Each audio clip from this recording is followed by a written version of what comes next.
It's the Walk Pod, game week for prediction time. Right, we've had a mixed bag here.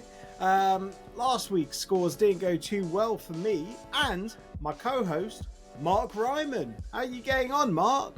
Yeah, I'm pretty good, thanks, Ollie. Yeah, they didn't go too well for me either, I'm afraid. Although I did get one direct hit, which is the first time in 3 game weeks that I've got that. So the West Brom score, I think. Yeah, I think I got 3 correct scores, but ultimately it's the lock of the week that keeps letting me down. So I'll see what I can do with that this week, you know. But before we jump into our predictions, if you're watching this on our YouTube, like this video, it really helps the channel, and subscribe for even more Championship content. It's not just a Luton Town podcast, we also talk about the Championship.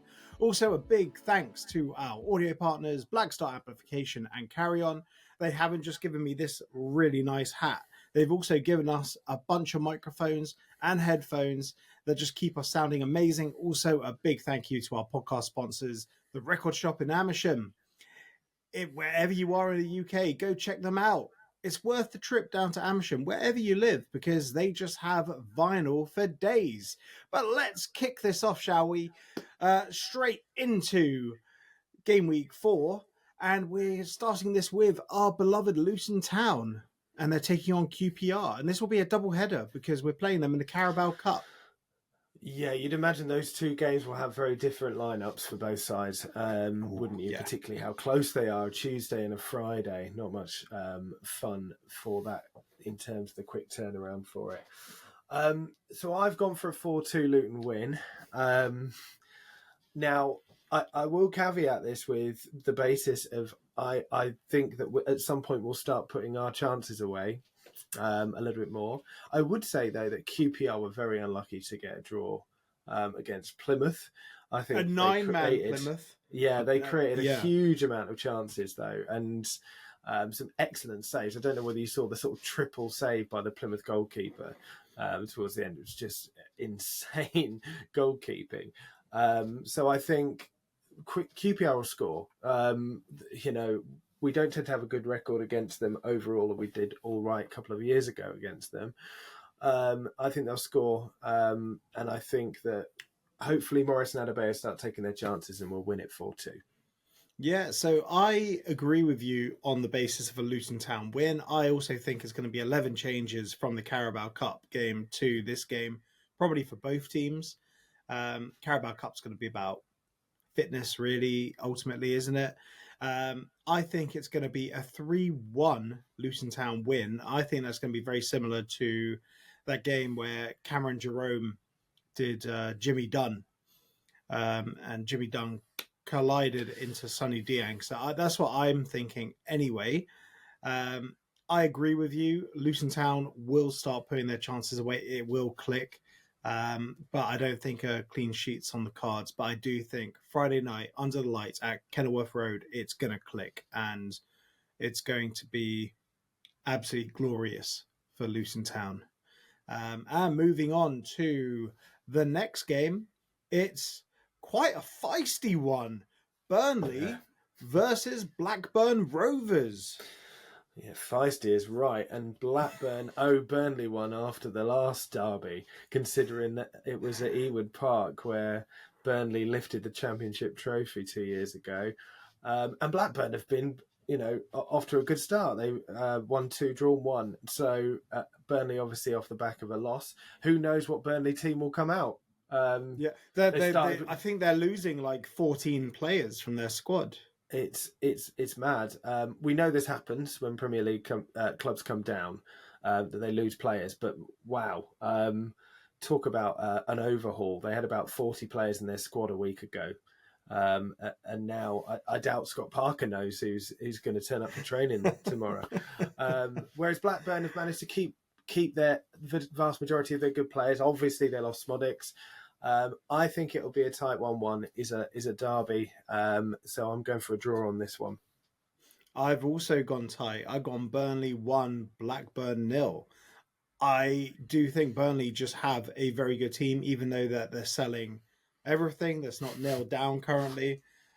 I just think they have a good team at the end of the day. That could all change by Friday, though, because Friday is transfer deadline day, and it could be a very different picture and a very different Burnley side. I think this all hinges on whether they keep Luca Koleosho as well, who I think is tremendous.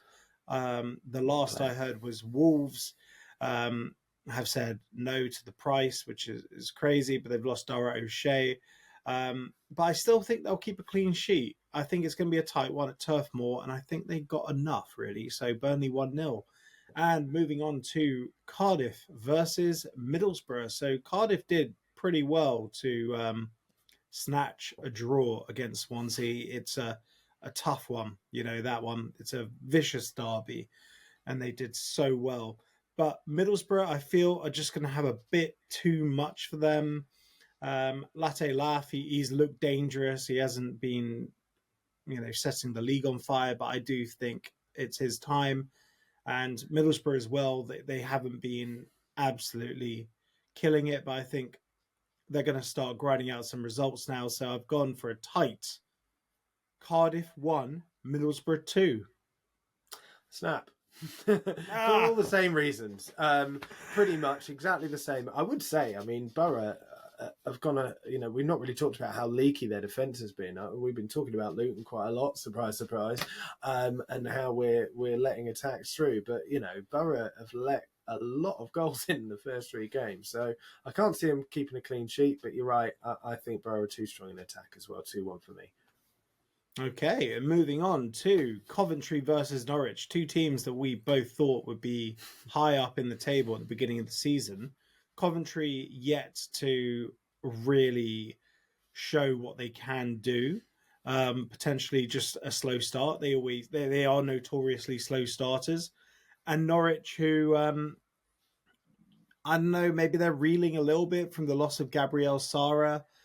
I've gone for a Cov home win, 2-1. Yeah, I think we're both still banging the Coventry drum, aren't we? In the thoughts that it's going to click because, we have faith in their forward line, we have faith in their players, and of course they've got one of the best managers in the league in Mark Robins. So at some point it's going to happen. I know how long we'll keep saying it for, but they do start slowly. I've got 2-0 Cov as well. I think Norwich, to be fair, the last game is a tough one against Sheffield United, although we both predicted... I predicted that Norwich would probably win that. Maybe you predicted a draw. So I think Cov will be too strong. But, you'd think it's got to click at some point, right? It has to. Yeah. It just I have so much faith in Mark Robins. He's done such a good job there. They have such a ridiculously stacked forward line. It is a case of, like Luton Town, sort of clicking those pieces into gear. And once those pieces click into gear, then you'll just see both teams generate results out of nowhere. But it won't be out of nowhere because, everyone's been sort of banging their drum as well, not just us, both Luton and Coventry. All right, on to Derby County, Bristol City. Yeah, now they've both had similar results, but I have very different opinions on both these teams. I think Derby are stinking the league out at the moment, and I know that they're getting decent results. But from open play, they are creating absolutely nothing at all. I think all of their goals have been from set plays, but feel free, Derby County fans, to correct me on this. Well, meanwhile, Bristol have been really unlucky not to take more points than they have. And they did well to get a draw against Cov as well and looked absolutely the better side for at least the first 40, 45 minutes of that game as well. I think they win this 3-1. I think from open play, Bristol City are far too strong for Derby. Snap! I've gone 3-1 Bristol City as well. I think Liam Manning has them playing really good football. That George Tanner goal against Cov was absolutely obscene as well. Like one of the sweetest hits you'll see this season. It was just tremendous. I agree that Derby just aren't good enough for this league. I hope Justin Peach and Ryan Dilks from the second tier don't watch this because, they've been waiting so long for Derby County to be back in the Championship, the second tier that they talk about. And to be honest, on this form and how Derby look, I just can't see Derby hanging around in the second tier for much longer. So, yeah, 3-1 Bristol City. Right. Leeds United, who we've always been very hot on Leeds United. Yeah. They're playing Hull. And I'll kick this off. I've gone 2-0 Leeds because the devastation of those counterattacks and the fact that Patrick Bamford isn't in that team. I feel Patrick Bamford being in the team, yes, he scored that amazing wonder goal last season in the FA Cup, but I don't see the appeal of Patrick Bamford. And I think they do so much better that I think it's Massimo Joseph. He's sensational. Great He's player. really good. And if they can hold on to Willie Noto, they got Manor Solomon coming in as well. They're just getting stronger. And I feel they're going to have the league in a sort of vice grip this season. Yeah, I tend to agree with you. I think I think probably Leeds fans might agree about Bamford as well. To be honest, I think for They've a long never time rated now, him. yeah, I think, but he has had, he had a decent season for them, but he's been a focal point, and that's been to their detriment, as you said. I think Dan James as well looks terrifying for any fullback in the league at the moment, almost back to his best. And that 2-0 victory last game really did start to show their quality. I'm going 2-0 as well. I feel like I might have your predictions in front of me. Just so 2-0 for me too. Yeah. Yeah, I got to say, our editor won't be happy. Yeah, we'll have to confer in future, won't we? Yeah, I promise I didn't look at Ollie's before I put mine in. I think you might have done yours first this time, but I promise I didn't. I never look at yours either. Right, on to the next one. Millwall versus Sheffield Wednesday. Will it be a role masterclass, Mark? No, I've gone for Millwall to win this one 2-1. I hope you haven't. But actually, I think, we predicted after Millwall shipping goals for the first two games, there's no way Hull and Millwall's going to be 0-0. 0-0. Brilliant. So who can predict? It's completely unpredictable, this game. Both teams' form is all over the place. I think Millwall at home might edge it, but it's mainly the home form and the fact that maybe their defence has found the form that we all predicted they'd have, keeping Sheffield Wednesday to a minimum. So 2-1 Millwall. Interesting. I've gone for a role masterclass and a clean sheet. For Wednesday, I've gone Sheffield Wednesday 1, Millwall 0. Yeah. I'm pretty sure you went for a role masterclass last game as well, didn't you? Oh, yeah, just wait for it. They're going to be my lock of the week as well. Right. Okay, I'll wait for this masterclass, yeah. Yeah, I do feel there's more to come from Sheffield Wednesday as well. Yeah, Although it does just break my heart watching Barry Bannon sort of running around like for the Leeds counterattacks.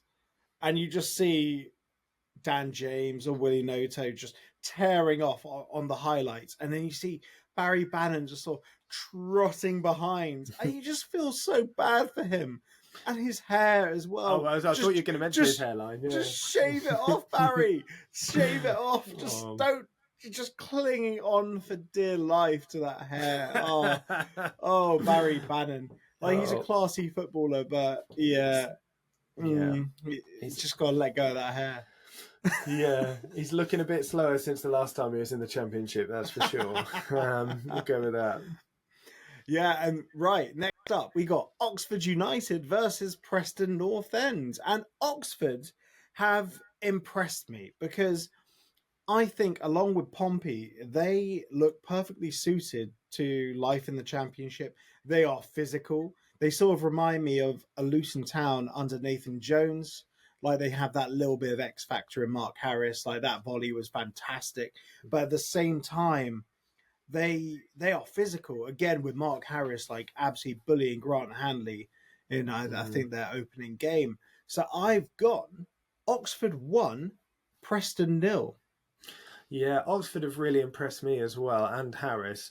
I would say their result last week's probably dented their confidence a little bit. I believe they went ahead in that game as well. I might be wrong. And I think Preston, of course, we give them their first win in 8. Congratulations. And their first goal as well. So their first home goal in Yeah. about 7 games. Yeah, players didn't know what to do after that went in. But I think as well, after that, they'll start to pick up some form. I think Heckingbottom's a good manager as well. And they've got the players that could hurt Oxford, but it'll be close. I've gone 1-0 the other side, Preston. Oh, fair play. Okay. Back-to-back 1-0s for Preston. Yeah. Crikey. Well, they did it at the start last season, didn't they? Right at the start last season, they just kept on winning by the odd goal to nil. Just kept keeping clean sheets, and then they just forgot to score towards the end of the season. But wow, yeah, there we go. A Heckingbottom masterclass. Okay, so from Heckingbottom to Plymouth Argyle and Wayne Rooney's Plymouth Argyle. Sorry, excuse me. Versus Stoke City. Yeah, so Plymouth managed to confuse QPR by dressing up as the Jamaican national team, which I think is partially responsible. Have you seen their kit? It's identical. It's amazing. And Wayne Rooney tries to look like, I was going to say Steve Bruce, but Steve Bruce didn't get the job, did he? No. It's Steve McLaren. Yeah, it's the equally hilarious, awkward uncle at Christmas party manager job. But yeah, I think, look, Morgan Whittaker is the reason that they got a point in that game. So good. What a strike. Yeah. If he's still there at the end of the window, then somebody better check on him to make sure they're not padlocking the doors of his house. Seriously, he is too good for that team. I'm sorry, Plymouth fans, that sounds really poor, but he is good enough to play top-end Championship Premier League. He really is fantastic. So they can't rely on him. Even if he is there, they can't rely on a 25, 30-yard screamer every week. And Stoke, up and down, I'm going to go with a tight Stoke win, 1-0. So I've also gone for a Stoke win, 2-1. I think Morgan Whittaker is... I don't know, this all hinges on whether Morgan Whittaker is still there. I was very impressed with Plymouth's goalkeeper. I think Connor Hazard, he stepped into the boots, into the gloves, actually, the metaphorical gloves of Michael Cooper. And he was very impressive in that game against QPR. You mentioned earlier the triple save he made. So I've gone 2-1 Stoke. I don't know where the goals are going to come from, but, you know, Stoke, I just feel they might have it. I did make this prediction, you know, before I decided in the Championship chat video that Wayne Rooney was my star of the week. But to be honest, I feel there's going to be a big, you know, fall from grace. Not big, but, you know, there'll be a loss, you know, because it is difficult in the Championship and it's impossible to predict. So, yeah, 2-1 Stoke. And moving on to Portsmouth versus still unbeaten Sunderland. Yeah, fair play for that as well. They have been really exciting. Probably one of the most, if not the most exciting teams to watch in the league, Sunderland. But they're going to be rocked, aren't they, by the loss of Clark to Ipswich. That's a massive loss for them. Pompey as well. I mean, let's be fair. Looking at their fixtures at the start of the season, you would say they'd probably snap your hand off for a point out of the first 3 games, and they've got a point from each of the first 3 games. And you know, let's credit Luton a little bit here as well, considering we're the only team to have kept them to 0 goals, them scoring 3 against Leeds and 2 against Borough. So, you know, I think they've done brilliantly. I think Sunderland at the moment are just a bit of a juggernaut, and I can't see them losing. So I'm going to go a Sunderland 2-1 win. But I think it'll be pretty tight because I like the way that Portsmouth play. So I think it is going to be tight, and I think this is going to be a 1-1.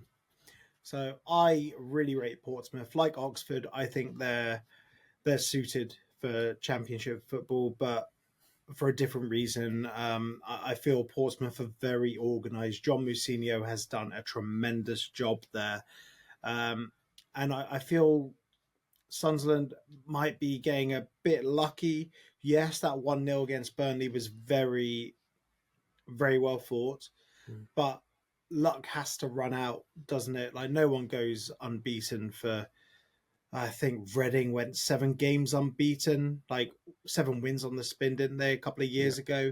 But I just feel the Championship's too tough. And also Portsmouth, they're kind of draw specialists. I no one gave them a chance when that fixture release was put out. But I'm going Portsmouth 1, Sunderland 1. And on to West Brom and Swansea. What are your thoughts? Well, you laughed at me when I put West Brom in second place in my prediction table, and you still might be laughing at me come the end of the season, but Carlos Corberán knows how to win games in the Championship, and he knows how to win games when he's up against it. They've been excellent, and I can't see them being anything other than winning at the Hawthorns as well. Apologies to Swansea fans, though, because I did say that Cardiff had the upper hand in the derby, and it's definitely the other way around in that one. And actually, they were the better team against Cardiff as well for most of that match. I think they would consider themselves pretty unlucky not to put away some of those chances. But even so, I think at home, West Brom win this game 2-0. So I've gone West Brom 1, Swansea 0. I feel Swansea will be able to hold them at bay, but ultimately it's going to be a Carlos Corberán masterclass. And I'm sorry for laughing at you, but I don't think West Brom are going to finish second. I just don't see it. They could be in and around the playoffs. Like I'll go that far. And I think I did go that far in our Championship prediction video. And last and possibly least, we have Sheffield United against Watford.